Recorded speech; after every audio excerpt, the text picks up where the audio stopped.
In the physical world, the most important aspect is geometric perfection. Once steel and concrete came, we thought we can build like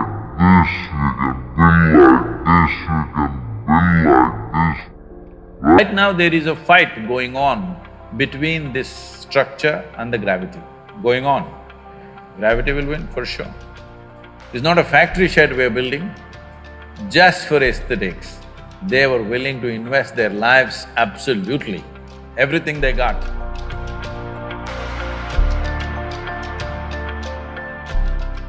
Namaskaram, Sadhguru. So my name is Ujasvika Sahu. I would first like to really give a warm welcome to you from the JJ campus on behalf of the students.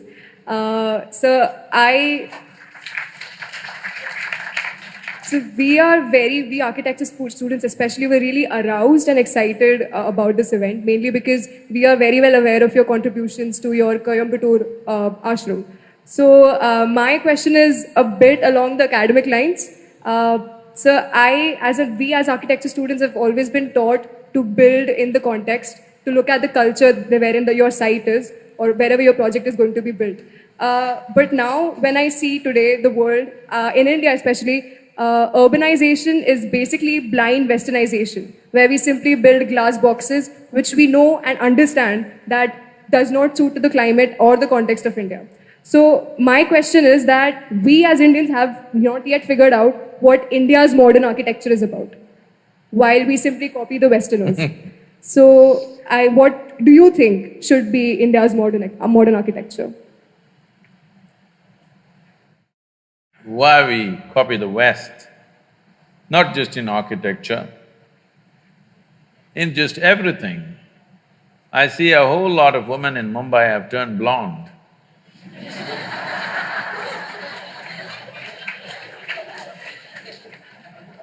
I have no problem if your hair turns blue or green or purple or red, but blonde. I have no problem with that color either, it's just that they left us 70 years ago, but they're still living in our minds. At least as a generation, we must stay away from that. When you're completely away, then you can make your hair color whatever the hell you want, but not in imitation of somebody, isn't it? You can make it whatever color you want to paint 7 colors in your hair, please do it, I have no issue about that. But you shouldn't be doing it because some color is superior to your color. That's apartheid, isn't it? Unfortunately, when I see even in United States, a whole lot of African American people have blonde hair these days. All this fight about civil liberties, here it is in the form of hair. What you like you can do, but you are not doing what you like. There's a compulsiveness about doing certain things. So this compulsiveness has definitely come to architecture also. I'm glad to see that at least in this school, of the many universities that I've been to, this is the first one, they're able to sit on the floor.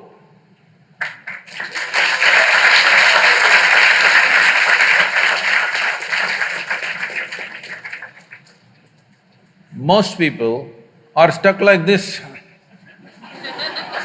you know. See, I can't sit without a chair, or I can't walk without a crutch. Is it very different, I'm asking? In some way you crippled yourself, isn't it? What are you going to do if I leave you in the forest? How are you going to shit, I'm asking? Yes? Because people think there is some kind of fashion in crippling yourself. So this has gone into every aspect of our life and architecture. What to say of… See, if you look back at ancient India, what aesthetics! I'm sure you're all students of… many of you are students of architecture, or even if you're an artist, you notice many things. This is my problem. When I look at something, even if it's little off, even if it's minutely off, my eye doesn't miss it. So all the time everything bothers me little things which are off, geometrically off. Because my experience of life is largely geometric. For me, colors, textures, everything comes later. For me, something is geometrically right is very, very important.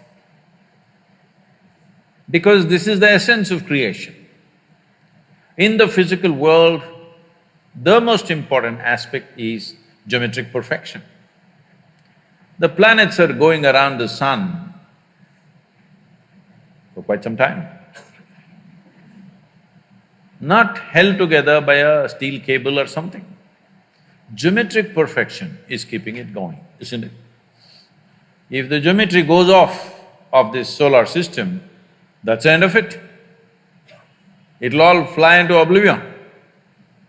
So geometry is very important. In the yogic sciences, the entire yogic sciences on the physical level is just about aligning your geometry, your individual geometry, to the cosmic geometry so that at some point there is no difference between you and the cosmos.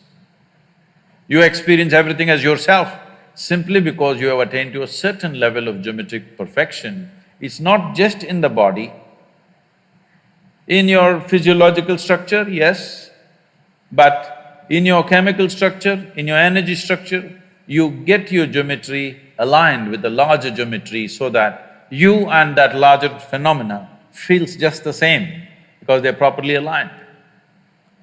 A machine, let's say an engine, let's say a car engine, if we say it is well engineered, essentially we are saying it's geometrically perfect. Yes or no? It is geometrically so perfect, there is least amount of friction. The same goes for this. If it is geometrically perfect, there is least amount of friction. If there is least amount of friction, there is very little wear and tear in terms of life. So architecture is dwellings and usable buildings that we build. In some way, they must find their place with the rest of the creation. I think we've lost this completely simply because we got certain liberty with material. Once steel and concrete came, we thought we can build like this, we can build like this, we can build like this, whichever way we want because of the strength of the material. Doing things with just sheer force is all right sometimes for utility. But if you do everything like that, your life will become ugly. Not only the building, your life will become ugly because you're doing things with force. Life is beautiful when we can do things with minimum force and maximum impact. Yes or no? Anything that we do it with minimum force but with maximum impact, then life feels aesthetic and beautiful. If you exert maximum force for minimum impact, that's a crude way to live. So our architecture has taken to this mode simply because we found material where the strength of the material is such, we can do absurd shapes and still make them stand. Something which has no right to stand up geometrically is standing up simply because of the strength of the material. If we withdraw from that excitement of finding new material to a more sensible geometry in the world, well, you will see world will feel much better. People will be much healthier physically and mentally if they live in such buildings. There'll be many other benefits. Above all, you will cause minimum disturbance to everything around you. So, when we started designing buildings, now everybody is in appreciation and in agreement, but when I first started talking about it, our own people who are around me, they look at me like this, and once I turn back, they roll their eyes at each other, is he gone crazy? it's not… I have a rear view mirror, they don't understand this. But it took lot of talking and talking and talking and talking endlessly to make them understand that it'll work.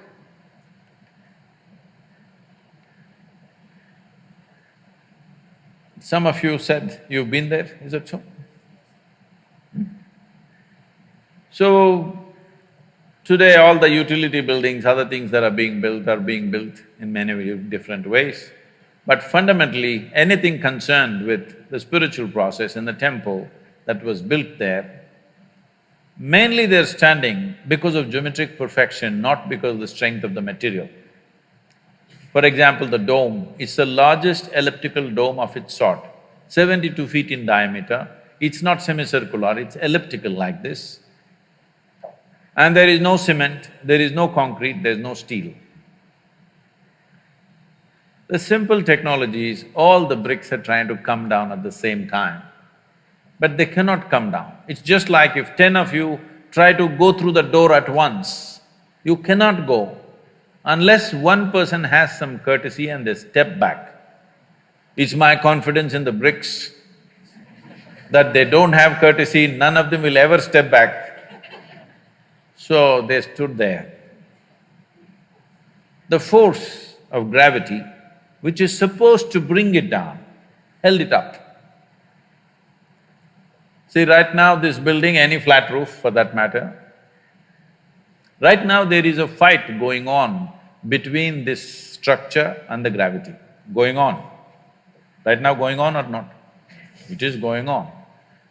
One day somebody will win. Who do you think will win? Gravity will win, for sure. But we built buildings in such a way, because of gravity, it is staying up. It is not something… if you observe things in nature, it's all… a whole lot of things are built like this. So, we never used any steel, just brick, soil, sometimes a percentage of lime, that's about it. And the feel of these buildings is very different because there is no tension in the building, there's no stress happening all the time. So I keep joking, see, the building itself is meditating, at least you'll better learn something. The buildings are meditative because there's no stress in them.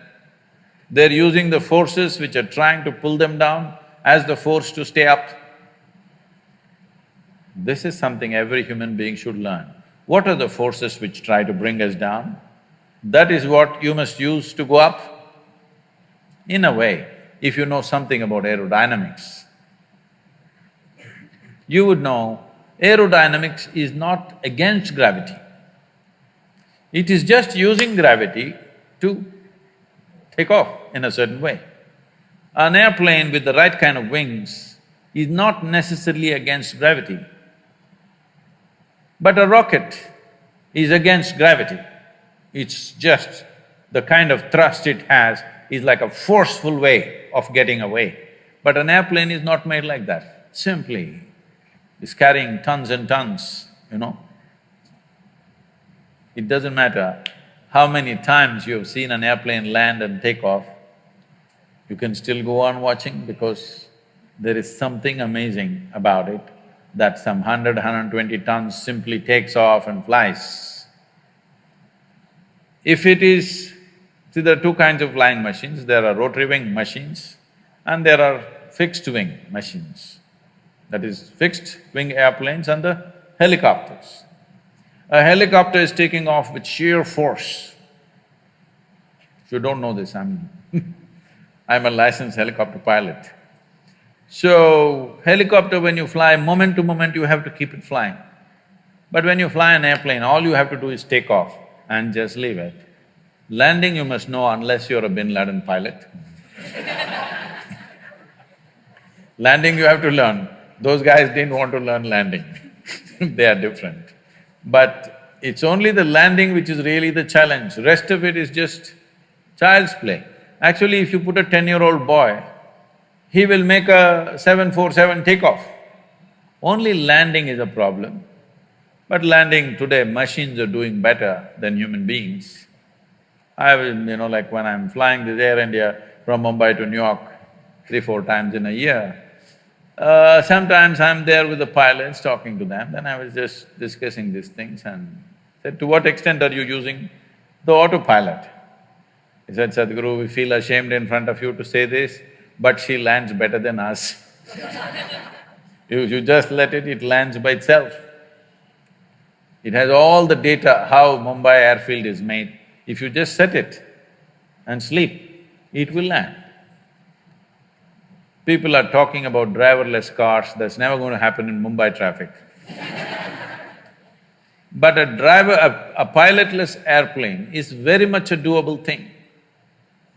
It's only people's fear you have to manage, that the airplane is flying without a pilot, you have to manage the passengers.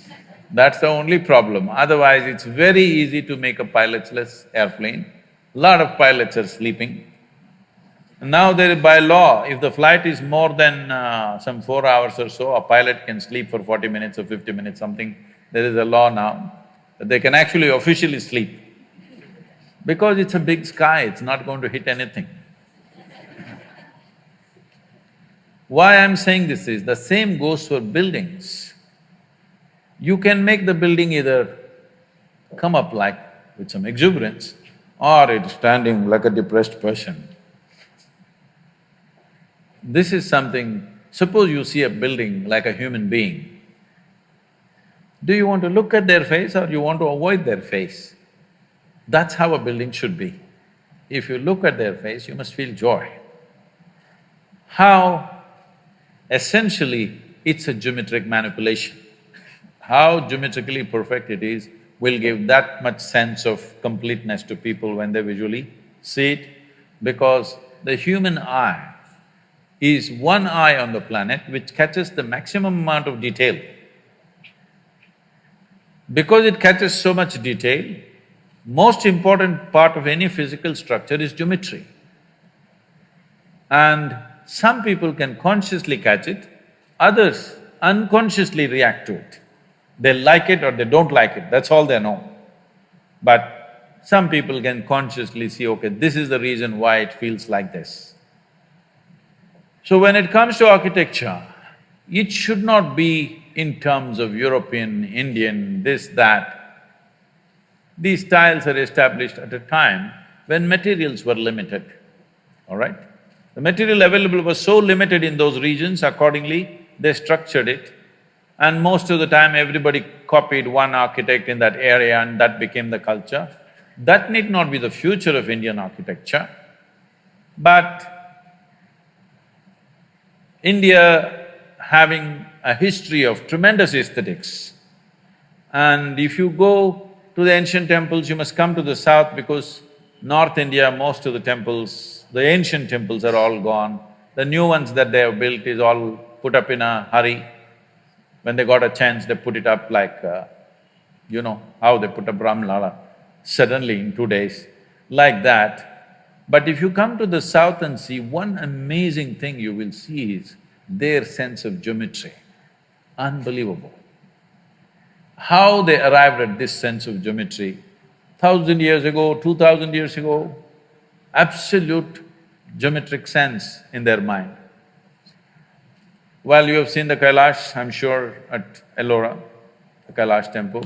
You have seen Belur Halebeedu, have you? The Karnataka temples? Oh, it's a must-see. It's just a must-see for any human being, especially those of you who are in architecture, art, whatever you are into. Some aesthetics you are into means this is something you must see. It's more than seeing those sculptures, you must look into the minds of people who did this. If you want to look into their minds, you must withdraw yourself into that time zone. It's over 1,000 years ago, when there were no cranes, when there were no machines, when there were no trucks, when there were no any kind of mechanical things, all by hand.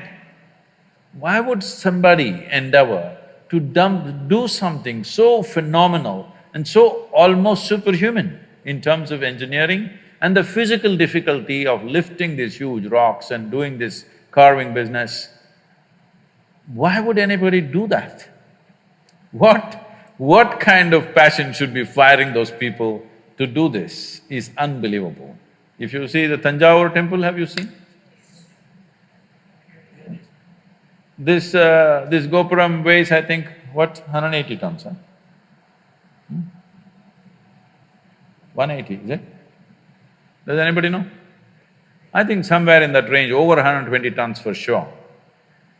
And it is at a height of 160 feet.